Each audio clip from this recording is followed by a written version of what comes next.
Sesión General INPER.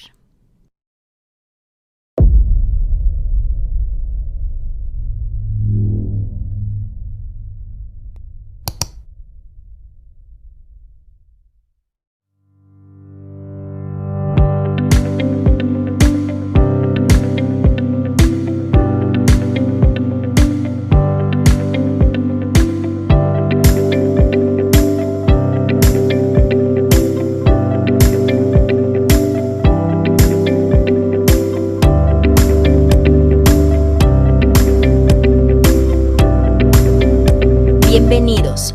Comenzamos.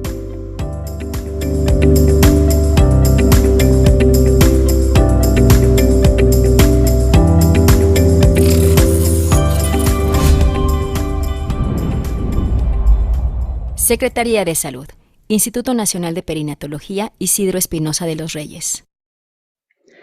Buenas tardes. A nombre de la doctora Ana Cristina Arteaga Gómez, directora del Instituto Nacional de Perinatología Isidro Espinosa de los Reyes, y la doctora Viridiana Gorbea Chávez, directora de Educación en Ciencias de la Salud, les damos la más cordial bienvenida a la sesión general del día de hoy, 16 de julio del 2025. A todas y todos los asistentes que nos acompañan de manera presencial en el auditorio Samuel Kashmer y a quienes lo hacen a distancia por las plataformas del Instituto. Mi nombre es Rocío López Ortiz, soy coordinadora de educación en lactancia materna y en el marco del programa de lactancia materna tenemos la sesión de hoy que nos convoca con el título El uso de galactogogos como potenciadores de la lactancia. Quiero decirles que para presentar ese tema no tenemos ningún conflicto de intereses, ni la persona que les habla, ni nuestra ponente invitada. Quisiera hacer una breve introducción cuestionándonos un poco por qué a últimas fechas se ha puesto, diríamos, un poco de moda el uso de los galactogogos, ya sea por profesionales de la salud o por la propia solicitud de las madres lactantes que directamente solicitan un medicamento para tener mayor producción de leche. Antes del uso de los galactogogos tenemos que considerar por qué se está presentando una baja producción láctea. Tenemos que considerar nosotros como profesionales de la salud las condiciones clínicas del binomio. También tenemos que recordar temas de fisiología de la producción láctea. Hay que evaluar también clínicamente la calidad de succión del bebé, si hay un buen agarre, si hay un buen drenaje correcto de la mama, si hay una frecuencia correcta, que son aspectos básicos, pero que son relevantes para establecer el inicio del uso de un galactogogo si es que se requiere. También hay que considerar que la baja producción de leche puede ser una percepción solamente de la madre. Lo delicado es que a veces es una percepción de la madre, de la familia, y puede ser también una percepción errónea del equipo de la salud. Por eso es importante el tema de profesionalización en estos temas, como lo ha convocado la Organización Mundial de la Salud. ¿Cuáles son los riesgos de una hipogalactia? Entre ellos tenemos el estrés, ansiedad, inseguridad, angustia que puede vivir la madre y la familia y evidentemente las complicaciones que puede presentar el recién nacido. Con este propósito, pretendemos hacer una revisión de la evidencia disponible e identificar y analizar las causas de una hipogalactia, la clasificación y el uso correcto de los galactogogos y la evidencia científica a través de los protocolos que están mundialmente disponibles. También quiero comentarles que en una siguiente sesión estaremos también en la posibilidad de presentar toda la experiencia que ha generado el Instituto Nacional de Perinatología al respecto de este tema. Como saben, la población que atiende el instituto concentra riesgos muy importantes, lo que nos permite tener un escenario muy particular para la implementación de ellos. Y con todo esto lo que pretendemos es mejorar nuestra práctica clínica y las recomendaciones que hacemos a las madres y su familia. Para el tema del día de hoy voy a tener el gusto enorme de presentar a la doctora Mariana Colmenares Castaño. La doctora es pediatra del desarrollo, actualmente se enlaza desde Londres. Ella trabaja actualmente en el hospital de Chelsea y es mamá de 2.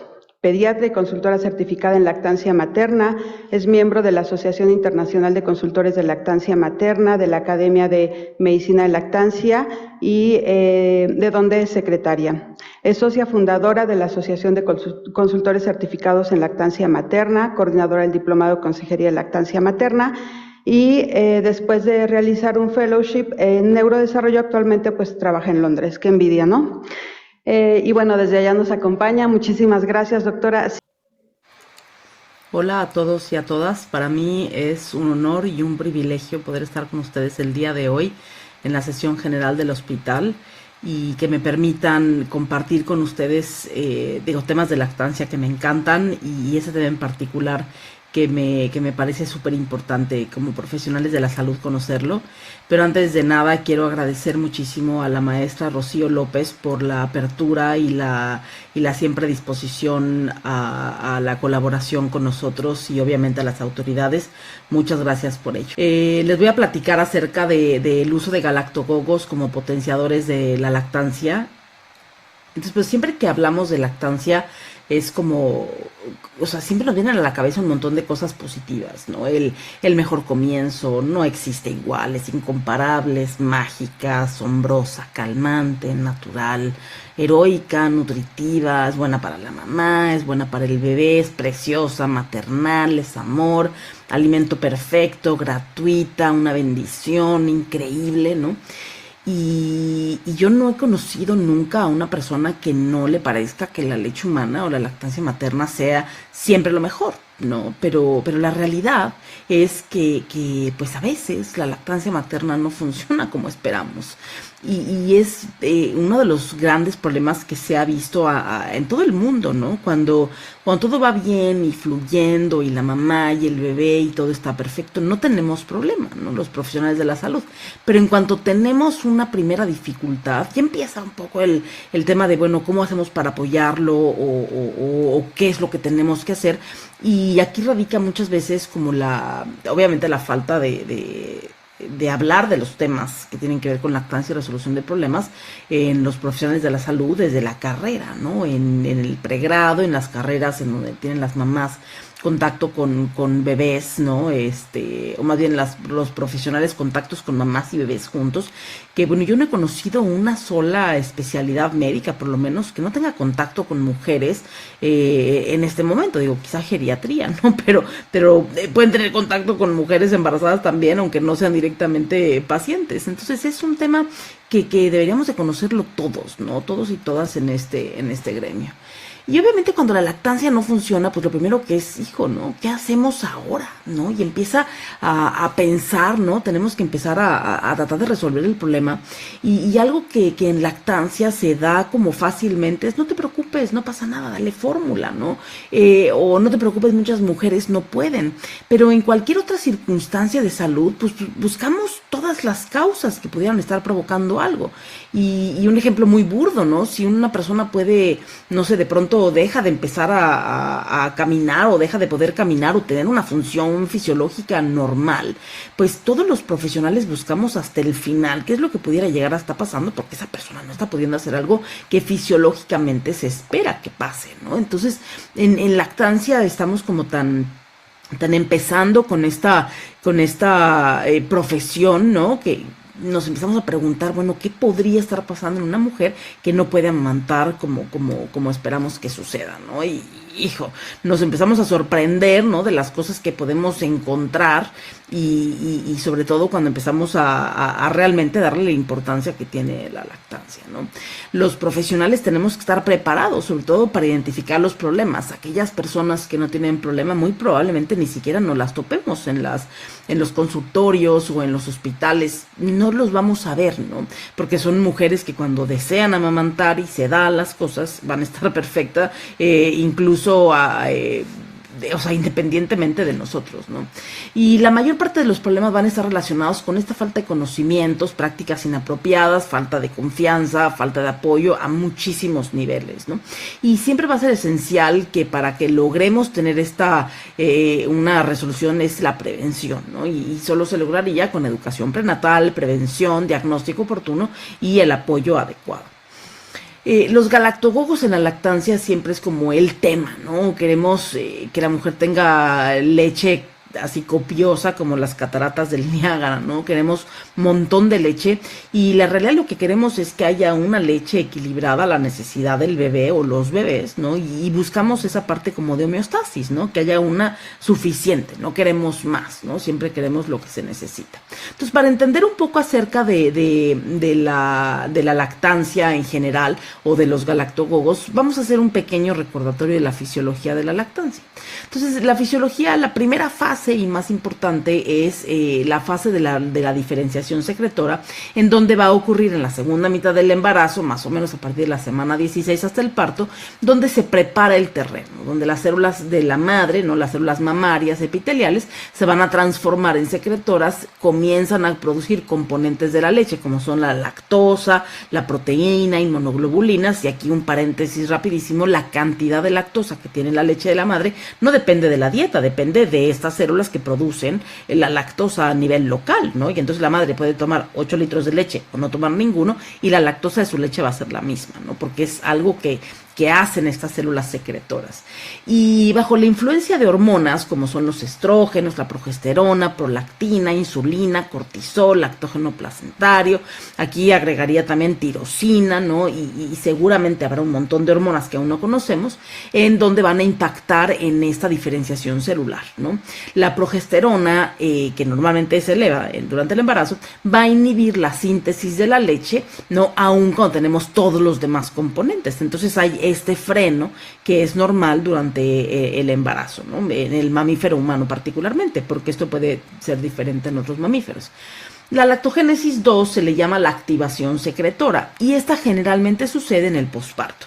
Y más o menos al día 2 o 3 del posparto, al momento de que hay un descenso abrupto de la progesterona y los estrógenos al nacimiento y a la expulsión completa de la placenta, bajan abruptamente estos y entonces empiezan a incrementarse otras hormonas como son la prolactina principalmente, pero también oxitocina, insulina, cortisol, ¿no? La oxitocina empieza a liberarse sobre todo en respuesta a la succión y lo que va a hacer la oxitocina es contraer las células mioepiteliales, es las células de músculo que están alrededor de los alvéolos mamarios y lo que van a ayudar es que la célula, que la leche salga, ¿no? Es encargada de la eyección, además de un montón de otras cosas que tiene que ver con el cerebro de la madre, que cambia estructuras, cómo pasa la leche, placer, bienestar, la succión del bebé es lo que lo estimula y muchas otras cosas también la pueden estimular, ¿no? Hablamos de estas otras hormonas importantes y digamos las células en un principio tienen una separación importante, ¿no? Y en esta etapa es cuando se van a cerrar estas uniones y aumenta el volumen y el flujo de leche, ¿no? Y eso es lo que la madre interpreta y vemos en la bajada de la leche, también le conocen como la subida de la leche, cuando la madre de estar con un pecho que se siente más blando, que tiene calostro, que es la primera, digamos, parte, ¿no? Los primeros días pasa esta leche transición entre el día 5 y 14 y después la leche madura más o menos entre el 7º y el 10º día. Y todo este proceso de cambio va sucediendo, no crean que es como cierro llave de calostro, abro llave de leche de transición, la cierro y abro, sino que es un proceso que va sucediendo a lo largo de los primeros días, ¿no? Y obviamente sucede en un contexto digamos que favorece este paso, ¿no? Y más o menos la leche empieza a incrementar el volumen y más o menos tras 24 horas empieza a incrementar y va a ir aumentando en los primeros días y se sabe que las primeras 2 semanas son fundamentales para el incremento en la producción de la leche y llega alrededor de 750-800 mililitros al mes de posparto y se mantiene. Y esto es muy variable, la realidad es que pueden llegar a ser 600 mililitros hasta 1 litro, ¿no? Generalmente en eso, y va a variar muchísimo entre mujer a mujer, bebé a bebé y circunstancias, ¿no? Entonces, esto es un proceso dinámico y también personalizado. Y después viene la lactogénesis 3, o también conocida como galactopoiesis, en donde ya hay una producción sostenida de leche. En un principio se necesita la maquinaria, después se necesita el proceso del posparto, pero para que no salga tan caro al cuerpo de la madre, empieza a ser algo sumamente efectivo, que es local, no es un estímulo, en donde se regula de manera local, dependiendo del vaciamiento, gracias a estas hormonas, la producción continua de leche, ¿no? Y esto es en general producido por una succión efectiva y un vaciado regular del pecho, ¿no? Hormonas importantes en esta etapa, ¿no? La prolactina, donde tiene impacto en la síntesis continua de leche, que aumenta con el estímulo de la succión, y que además, aquí es importante, si yo mido prolactina, también tengo que saber en qué momento de la toma fue cuando medí prolactina, porque va a variar en el tiempo, ¿no? Y la oxitocina, que ya platicábamos, que tiene un efecto en la eyección de la leche, comprimiendo esas como células miopiteliales alrededor, ¿no? Y va a ayudar a vaciar el pecho, ¿no? Y hay un montón de otras cosas que bueno, hay una clase de fisiología entera, podríamos hablar una semana entera de fisiología, ¿no? Y tiene que ver en esta galactopoiesis con un control autócrino y parácrino, ¿no? Es algo por ahí, y hay algo que se le llama el factor inhibidor de la producción, o que todavía, digamos, o más bien recientemente ha habido un poco de más conocimientos al respecto, ¿no? Se trata es una proteína a nivel local, pero todavía no conocen muy bien si esa proteína realmente existe o son otros mecanismos a nivel local que ayudan a la regulación de la leche, pero lo que sí sabemos es que la extracción constante y regular es lo que más importa en esta etapa y todo el tiempo, ¿no? Y lo que determina el volumen muchas veces es el bebé. El bebé y la velocidad de succión y demás es lo que va regulando el volumen de la leche que produce, ¿no? O los bebés, ¿no? Y aquí es importante también porque todo esto se regula dependiendo de la necesidad, ¿no? Entonces así es como fue un crash rapidísimo de fisiología de producción de la leche, ¿no? Se produce la glándula mamaria, se prepara, hormonas estimulan la producción, pero frenan su producción hasta que es el posparto y ya se desencadena la producción de leche y el mantenimiento de esta leche, ¿no? Entonces, así como en muchas cosas en medicina, esperamos que todo esté alineado, ¿no? Para que funcione correctamente, y cualquier alteración en este proceso, pues puede llegar a producir o impactar en volumen de la leche, ¿no? Si no tenemos todo bien. Y entonces cuando esa recomendación simplista, ¿no? Que es además tristemente la que más le dan a las mamás, que a mayor succión, mayor producción y solo pégatelo al pecho, nos estamos perdiendo de vista un montón de otras cosas que pueden llegar a estar impactando en la producción de la leche de la madre. Entonces no podemos más hacer esta recomendación, ¿no? Tenemos que verdaderamente ver en el fondo. Y también es una recomendación de la amistad, ¿no? De tú pégatelo más leche y ya están niños todos desnutridos, niños que están hospitalizados, niños que pueden llegar a tener problemas, porque evidentemente esto pues no funciona en todas las mujeres, ¿no? Las recomendaciones clave que tienen un fundamento en la fisiología es que hay una extracción eficaz y frecuente, ya sea con un bebé o con una bomba de extracción o con una extracción efectiva a mano, ¿no? Que bueno, eso ya es tema también de otra situación, pero tiene que ser algo eficaz, ¿no? Lo que sea más eficaz. Y entender que los primeros días son sumamente importantes porque justamente es en este momento en el cual esas hormonas están actuando de una manera que pueden impactar en la producción. Entonces tenemos una ventana de oportunidad que, claro, no es que esté perdida, ¿no? Porque hay mamás que nunca han estado embarazadas y podemos inducir lactancia, pero definitivamente son facilitadores de la lactancia, ¿no? Reconocer que la succión nocturna es necesaria. ¿Por qué? Porque la prolactina tiene picos nocturnos que son esenciales para la producción, y esto pues también aplica para la extracción, y mantener un equilibrio metabólico entre insulina, cortisol, para que se produzca esta leche como esperamos, ¿no? Entonces aquí algunas imágenes de anatomía, que es complejo y es increíble. La verdad es que, pues obviamente la glándula mamaria es mi favorita, es maravillosa, ¿no?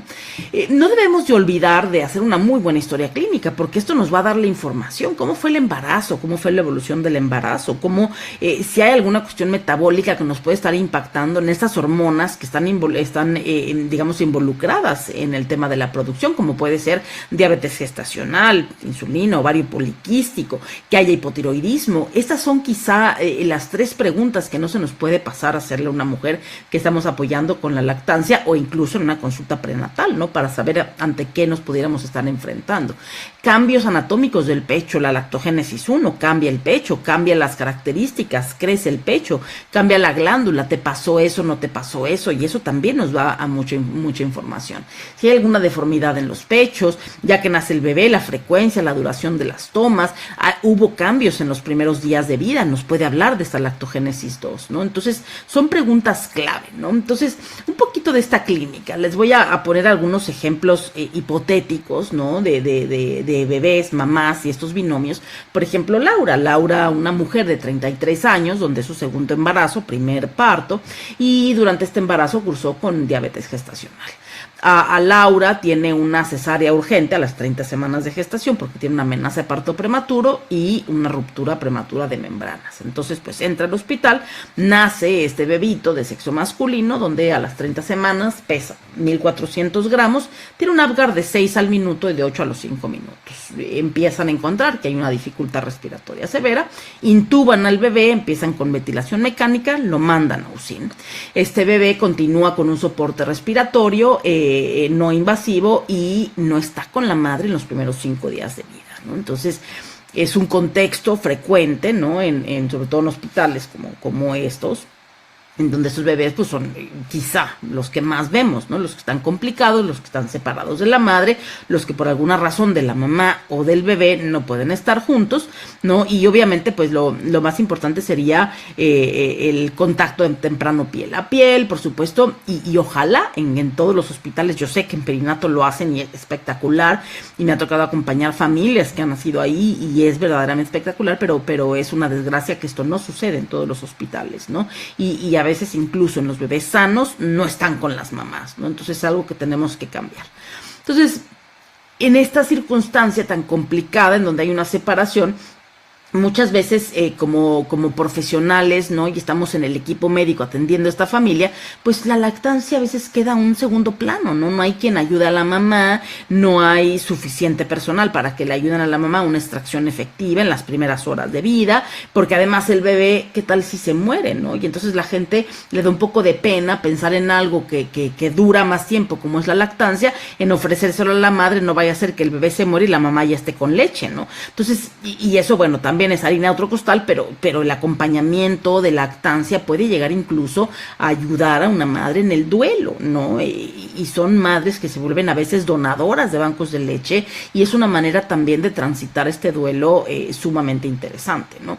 Y lo que tendríamos que hacer es preguntarle a la madre qué es lo que desea hacer y eso es también lo más correcto, ¿no? Pero saber que estas mujeres van a necesitar apoyo con la lactancia independientemente de las circunstancias de su bebé. Entonces hay que tener el personal adecuado para esto, ¿no? Este caso, pues viendo cuál sería nuestro problema de lactancia, pues un bebé que es prematuro, ¿no? La leche increíblemente se adapta para esta etapa, lo cual eso no sería problema. Y la mejor leche es la de su madre para este bebé, para evitar un montón de complicaciones. Pero esta mamá, claro que tiene riesgos de una hipogalactia secundaria, un parto prematuro, a una separación y a una diabetes gestacional. Ya vimos que puede ser un factor de riesgo. Entonces, nuestro objetivo principal con Laura sería establecer y mantener una producción láctea adecuada, no pese a no haber una succión directa del bebé, ¿no? Entonces, poner en esta balanza qué tengo, qué no tengo y qué es lo que tengo que ayudar a resolver, ¿no? Pero hay otros casos, por ejemplo, un bebé prematuro de 26 semanas donde una mujer, la madre tiene diabetes e hipertensión, o Arturo, ¿no? Que nace de término, pero tiene una cardiopatía con insuficiencia respiratoria, intubación, separación, a veces incluso en hospitales diferentes, a lo mejor ni siquiera está con la madre, ¿no? Que eso por supuesto que va a complicar un poco más las cosas, ¿no? O lo separan, se va a un hospital donde la madre no la dejan entrar más que 1 hora en la mañana y 1 hora en la noche, ¿no? O Julieta, ¿no? Una bebita que nace con gastrosquisis, o Norma, una mujer que tiene un índice de masa corporal de 38 con una cesárea de urgencia por hipomotilidad fetal, ¿no? Entonces, todas estas complicaciones siempre tenemos que tomarlas en cuenta cuando apoyamos, ¿no? Pero también tristemente tenemos casos que son menos extremos, ¿no? Más comunes, pero menos extremos, como Ana, donde su bebé nace en un hospital privado, donde hay muy poco apoyo para la lactancia y las políticas que no favorecen el apego temprano, ¿no? Tienen que firmar 35 cosas para que su bebé esté con ellos, las pediatras no tienen idea de lactancia y separan a los bebés, siguen los cuneros llenos de bebés, ¿no? Sigue habiendo cesáreas innecesarias, cesáreas programadas, la mamá no tiene no sabe mucho, confía mucho en su equipo médico, ¿no? Aparte eso es terrible, confiar en un equipo médico que no tiene ni la menor remota idea de cómo apoyar la lactancia, ¿no? O José, que al nacer su médico decide que su frenillo corto no era un problema para la lactancia, no, el frenillo no afecta, ese no es problema, ¿no? Y además, pues, de tener los pezones con mucho dolor, no está ganando peso, ¿no? A las 6 semanas. Entonces el pediatra le dice, no, pues hay que darle fórmula a ese bebé porque no está subiendo de peso como esperamos. O Cristina, una mujer que tiene muchísimas ganas de amamantar, pero su bebé se deshidrata y a pesar de estar hospitalizado, la mamá busca mucha información para poder amamantar a su bebé, ¿no? Empiezan las culpas, empiezan, claro, como la lactancia materna exclusiva no funciona y empieza una serie de obviamente, eventos desafortunados en donde estas familias muy pocas veces están acompañadas adecuadamente con la lactancia, ¿no? Entonces, razones para hipogalactia hay muchísimas. Que no haya una succión efectiva, que no haya un vaciamiento del pecho, separación, anatomía de la madre, del bebé, circunstancias médicas, hormonas, procedimientos, muchísimas cosas por las cuales puede haber una hipogalactia. Incluso puede ser una hipogalactia primaria, ¿no? Por situaciones en la madre, secundaria, por situaciones del ambiente y todo, ¿no? Entonces, haciendo una buena historia clínica, tenemos que encontrar estos factores de riesgo. Hay que pensar en la mamá, pensar en el bebé, tanto médicos, anatómicos, fisiológicos, ¿no? Entonces, en los bebitos, pues, cualquier cuestión, digamos, neurológica, hipotonía en un síndrome de Down o cualquier otro tipo de síndrome, un niño pretérmino, por ejemplo, cuando hay un Pierre-Robin, un bebé que pierde mucho peso al principio, por ejemplo, en esos bebés que a lo mejor un trabajo de parto prolongado, a lo mejor muy medicalizado, a lo mejor con mucha anestesia, o que hayan utilizado biberones muy tempranamente, los bebés con temas anatómicos como puede ser labio y paladar hendido o cualquier otra normalidad,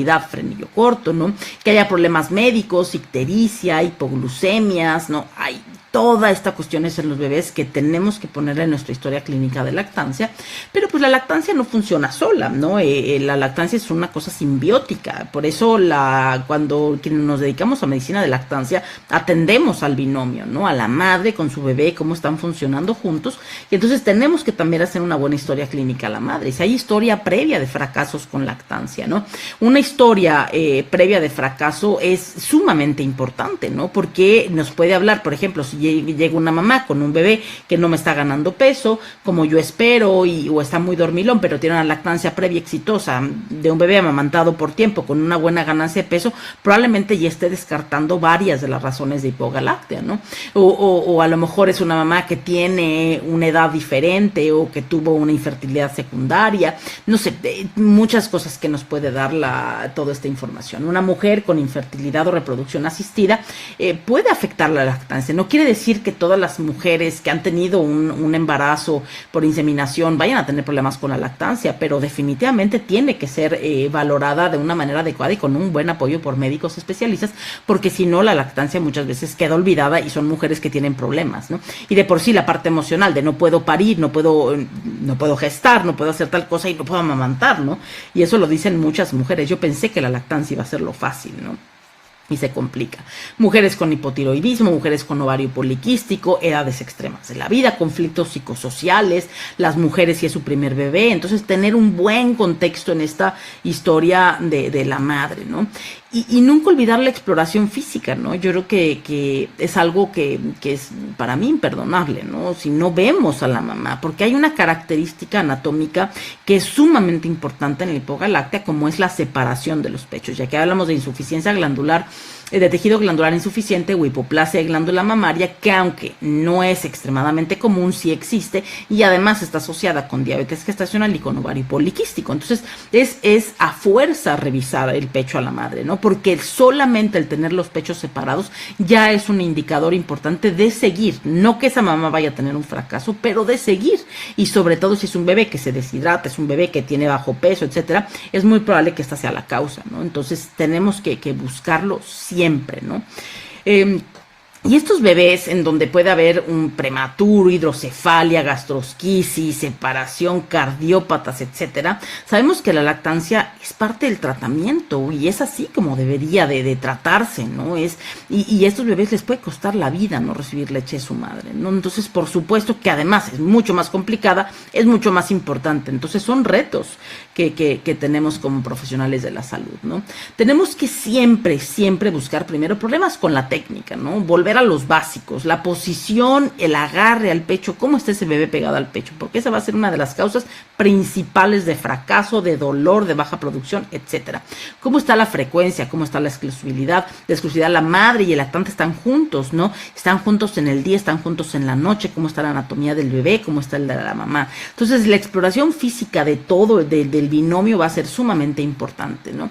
Siempre hacer una pregunta de otros datos clínicos, como por ejemplo el bajo peso, un lactante que esté irritable al pecho, ese bebé que tiene tomas sumamente prolongadas. ¿Cuánto es normal en las tomas prolongadas? No hay un solo dato en la evidencia científica que diga que 20 minutos es lo esperado por pecho. Eso no existe en la literatura. Hay una media entre 5 y 45 minutos. Puede haber otros artículos que hablen de 60 minutos, otros artículos de 40. La realidad es que no hay un solo artículo que diga que el tiempo determinado al pecho va a decir el volumen que el bebé consume. Entonces, quizá el reloj es para mí de los peores enemigos de la lactancia, ¿no?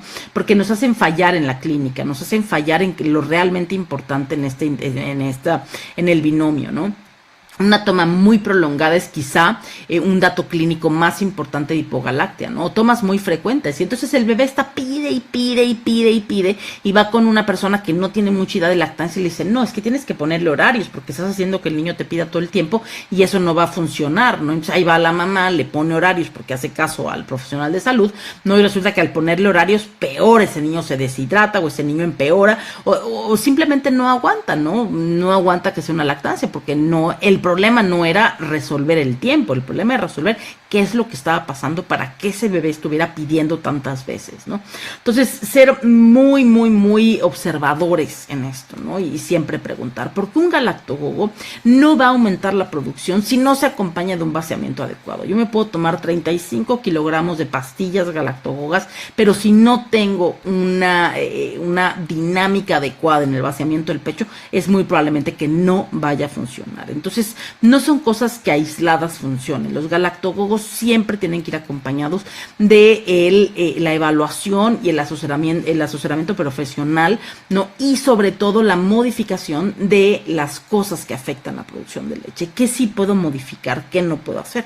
Habla cosas que, por ejemplo, la anatomía de la madre es probable que ni siquiera la puedas modificar, ¿no? O la anatomía del bebé, hay cosas que no voy a poder modificar, pero otras cosas que sí. Me sirven posiciones, me sirven algunas técnicas que tenemos en lactancia, ¿no? Pero lo que más sirve siempre es que la mamá esté con su bebé y que hagamos todo lo posible para lograr que sea directamente al pecho y sobre todo desde el principio, ¿no?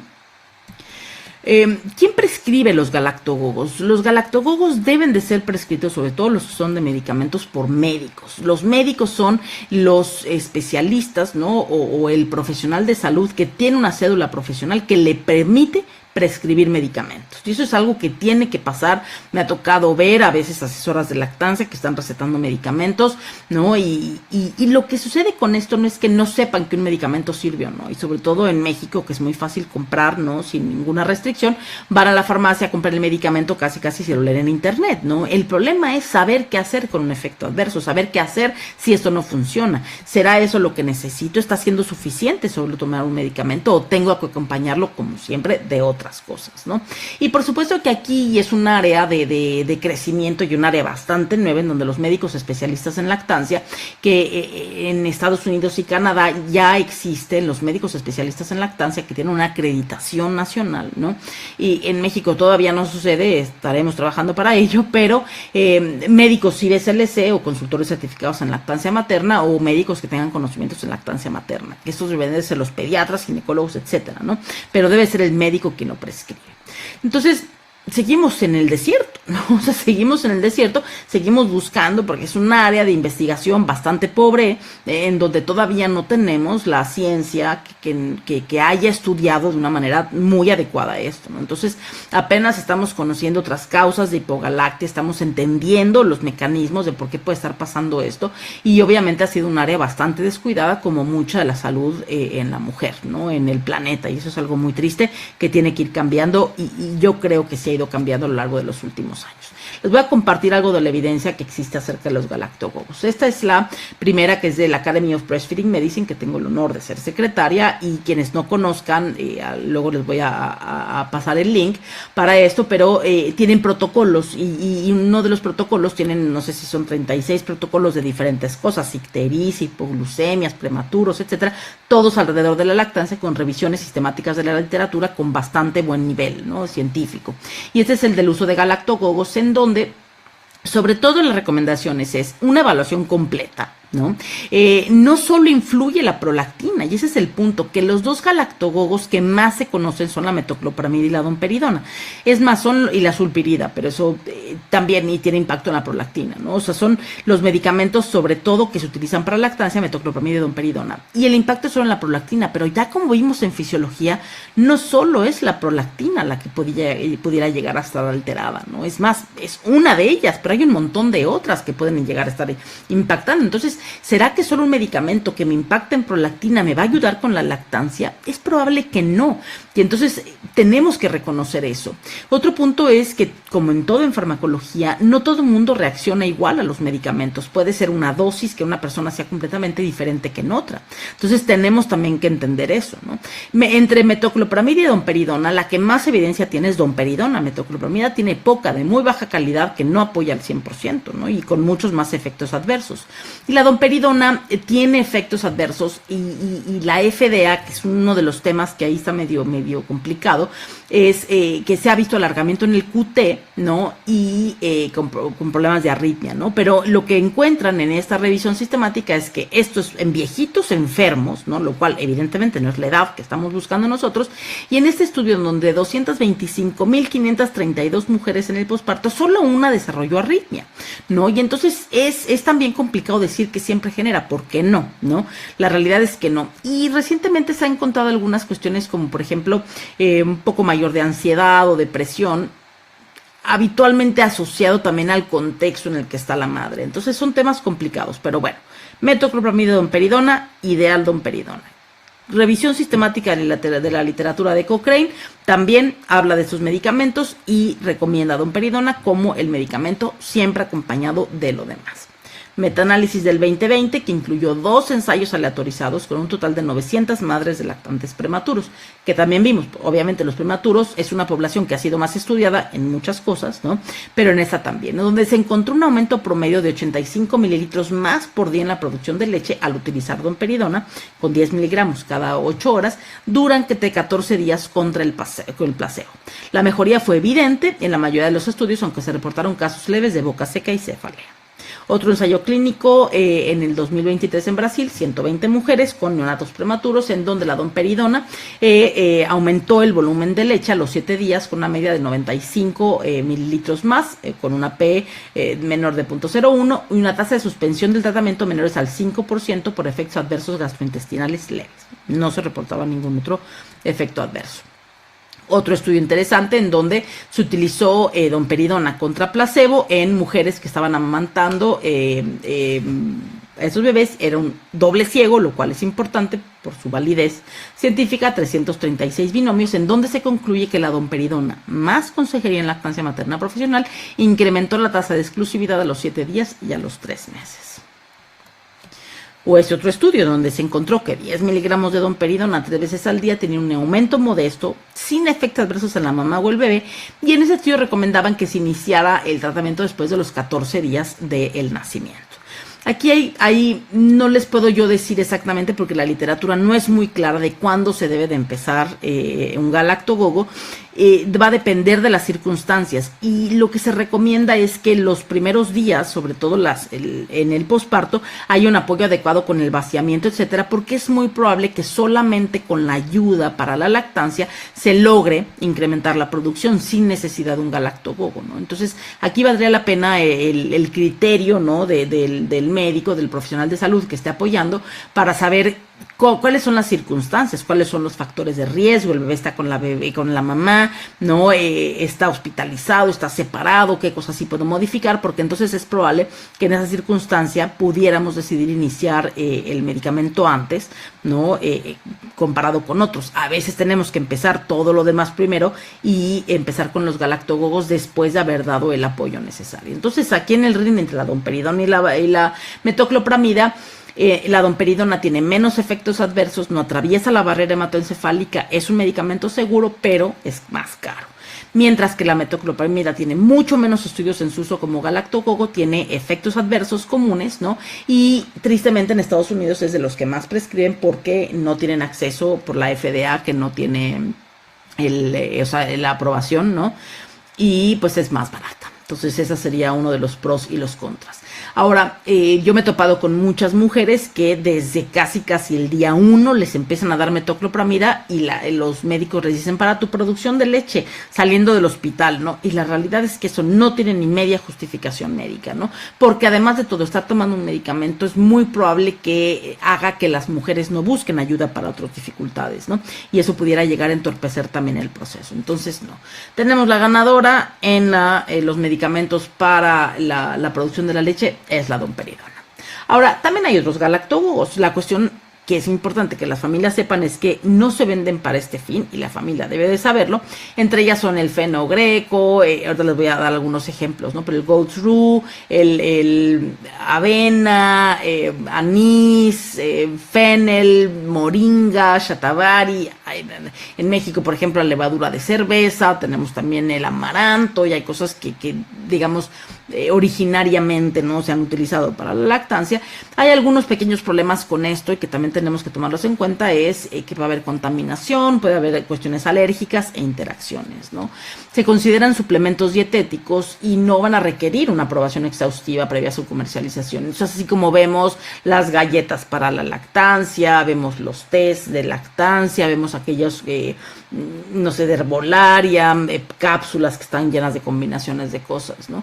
Los fabricantes son responsables de su seguridad, pero no de demostrar la seguridad y la eficacia, ¿no? Para comercializarlo. Entonces, la realidad es que no están completamente probados para esto, ¿no?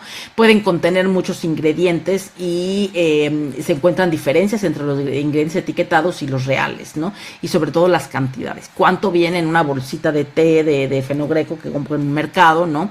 Y no se puede certificar la seguridad y la eficacia de un producto. Pero eso no significa que no sirvan, ¿no? La realidad es que también en farmacología muchas de las cosas vienen de productos naturales, ¿no? Y tenemos que tomarlo en cuenta. Y yo aquí lo que les recomendaría mucho es que si las cosas no hacen daño, permitirlas, ¿no? También, porque incluso puede ser que lleguen a funcionar, aunque la evidencia no es muy clara. Por ejemplo, fenogreco. Se ha encontrado que sobre todo el fenogreco tiene impacto en la secreción de insulina, prolactina y oxitocina. Hay un número limitado de estudios de calidad muy baja con resultados mixtos, pero algunos dicen que sí.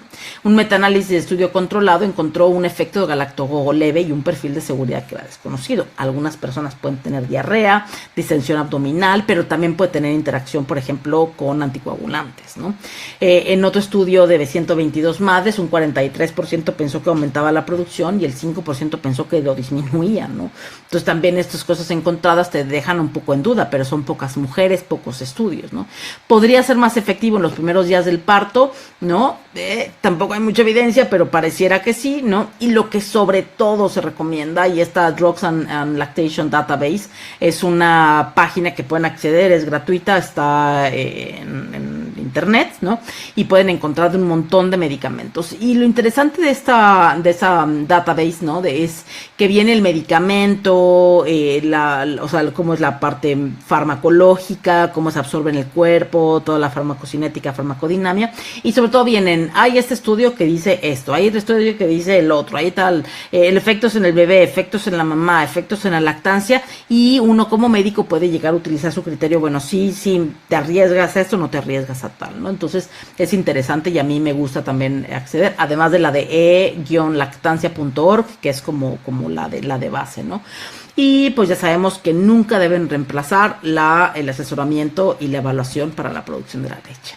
Este otro interesante, el cardo mariano o milk thistle, porque lo van a encontrar en alguno de esos compuestos o cápsulas que venden ya, ¿no? Como el Mother's Milk, y hay otras cosas que tienen esto. La evidencia es limitada, ¿no? Pero pareciera que tiene una potencial actividad estrogénica, como el silimarín, ¿no? La absorción oral es muy baja, no se conocen efectos en el lactante y un impacto bajo en la producción de la leche. También tiene impacto, poquito, pero tiene, ¿no? El hinojo está ahí medio rarín porque hay algunos medicamentos que lo contienen, pero la evidencia es limitada. Sí se ha encontrado un incremento en la producción leve por un efecto estrogénico, pero en algunos otros estudios han encontrado que en ciertas dosis tienen este anetol que puede llegar a ser tóxico para el bebé. Entonces, yo personalmente el hinojo no lo recomiendo, los test de hinojo no se recomiendan para nada porque sí se ha visto efectos tóxicos en los bebés, ¿no? Aunque no son tampoco un grupo muy grande, pero el efecto puede llegar a ser importante porque es a nivel del sistema nervioso central. Entonces, no es de los que yo podría recomendar.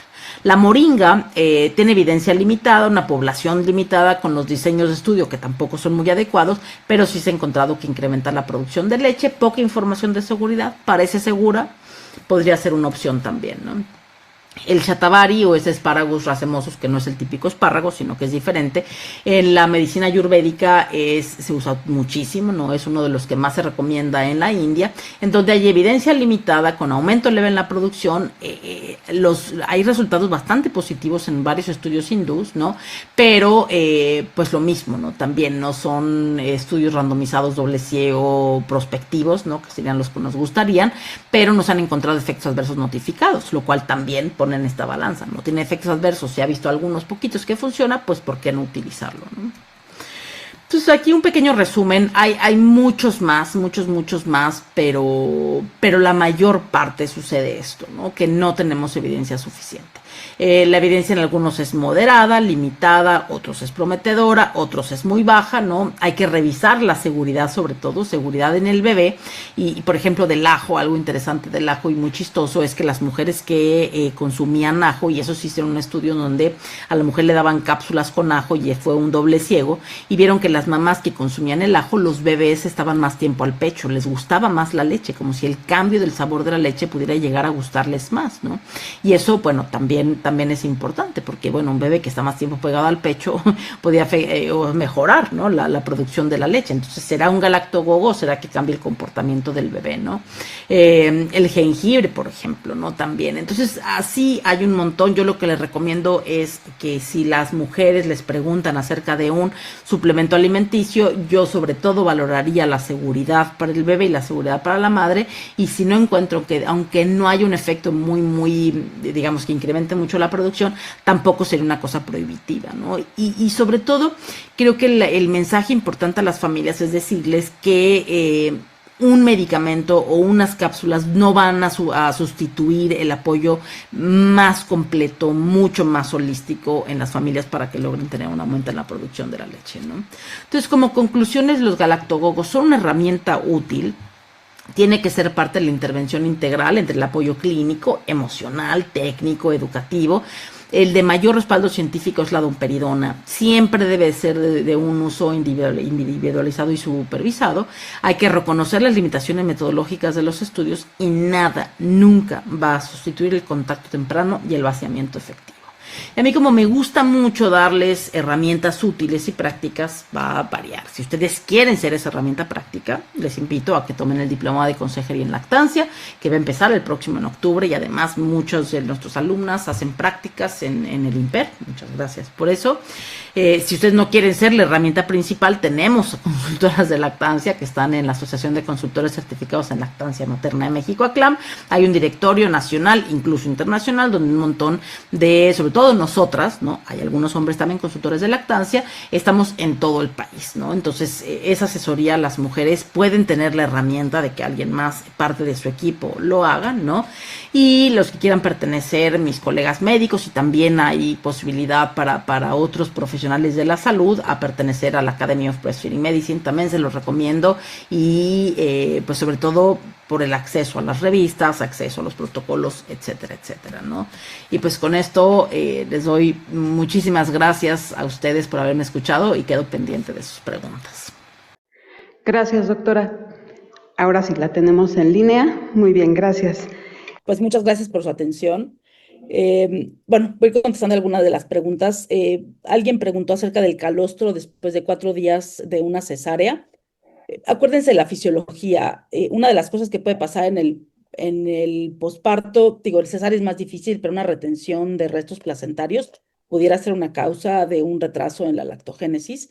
También puede ser mala técnica al pecho, puede ser una mujer con diabetes gestacional, que es sumamente común que tengan justamente un retraso en la lactogénesis.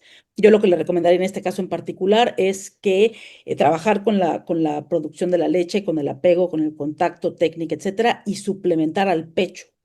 Con la sondita de suplementación, que eso pudiera llegar a ser una herramienta muy útil en lo que baja la leche.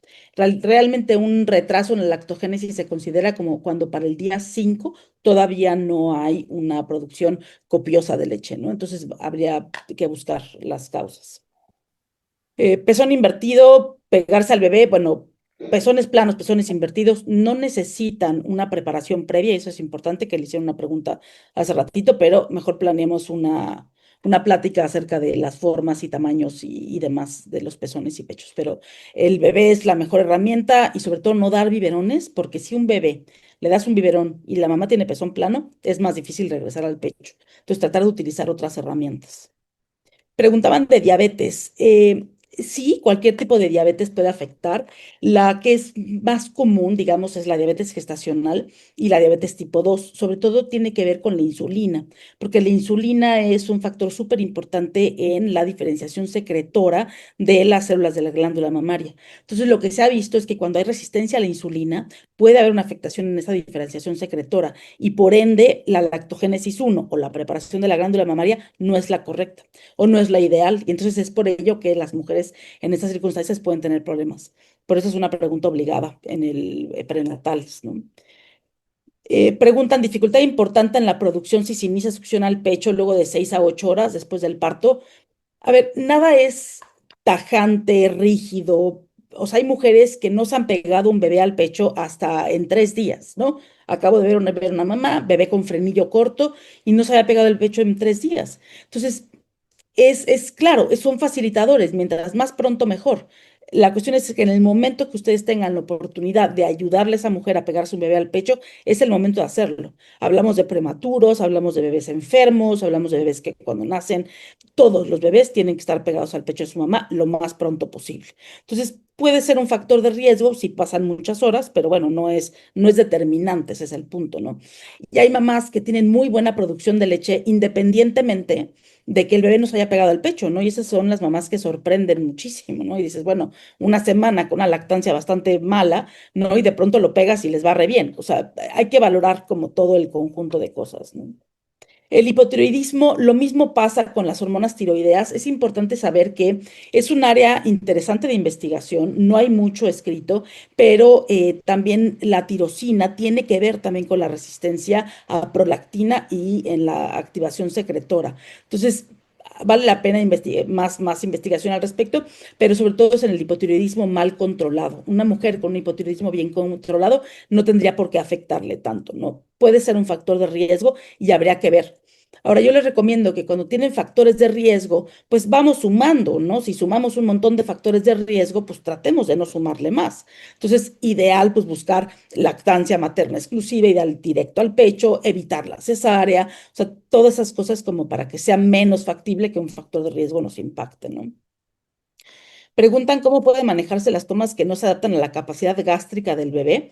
No entiendo muy bien la pregunta, pero eso no lo podemos saber nosotros. O sea, la capacidad gástrica de un bebé es de entrada importantísimo saber que en principio no es el 10% del peso y eso es una falacia aprendida mal.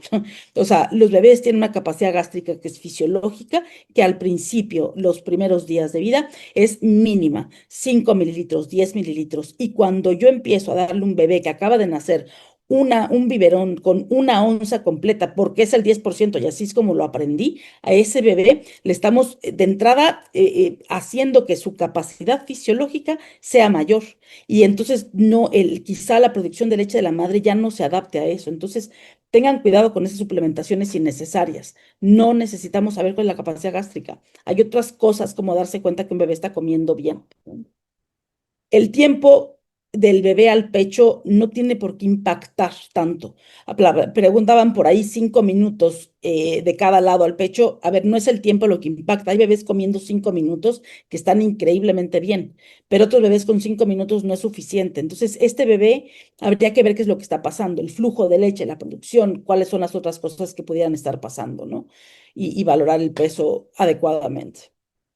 Personal de enfermería, la realidad es, quien puede prescribir son los médicos. Personal de enfermería, entiendo que es dependiendo de su área de profesionalismo, que se pudieran prescribir algunas cosas y valdría la pena revisar la ley, porque yo entiendo que la ley en México no es muy clara o no es, digamos, no lleva tanto tiempo permitiéndose la prescripción de medicamentos. Valdría la pena revisarlo. Es probable que sí, pero tendría que haber como un contexto, digamos, de conocimientos adecuado y sobre todo la resolución de problemas si es que llegara a haber complicaciones. Alimentos, lo mismo que les pondría, que les compartí de los galactogogos naturales. A ver, avena. No le digan a la mamá que tiene que tomarse 35 atoles de avena para tener más leche, porque eso no le va a ayudar. No, si la mamá le gusta el atole, pues que se lo tome, pero tampoco no podemos recetarle algo a una mamá que no va a ser lo que realmente modifique las cosas. Lo mismo con levadura de cerveza, no hay suficiente evidencia para eso, ¿no? Entonces, lo que les decía, tengan cuidado con que prescriben, la forma en cómo lo hacen y no generar falsas expectativas de las cosas, ¿no? Pueden empezar con galactogogos después de 3 o 4 meses, claro, puede haber alguna razón por la cual la producción de leche haya bajado y se pueden indicar, sí, definitivamente, ¿no? Lo mismo medicamentos, o sea, que están como naturales. A mí los medicamentos que el Galactogil, por ejemplo, no le veo ninguna sustancia que tenga una comprobación con evidencia científica, la verdad. Yo nunca lo he recetado, no creo que haya estudios suficientes para decir que funciona. Entonces tendría cuidado con eso también. Se los dan a las mamás en el posparto inmediato, lo cual no está justificado para nada, ¿no? Em, Creo que nos quedamos sin tiempo.